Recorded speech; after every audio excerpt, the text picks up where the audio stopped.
Hello everyone, welcome to 5 Minute Solution channel. Today we will show you how to duplicate Minecraft worlds. So let's get started. Open Minecraft game, go to single player menu.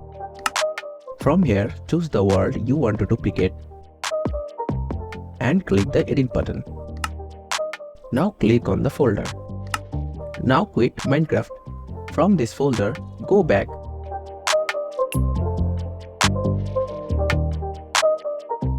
Now quit Minecraft and copy the saves folder. Now paste right here. You can also rename it if you want. Now open Minecraft. Here you can see the duplicate world appeared in the single player menu. And there you have it. If you found this video helpful, don't forget to give it a thumbs up. Subscribe to 5 Minute Solution channel for more Minecraft tips.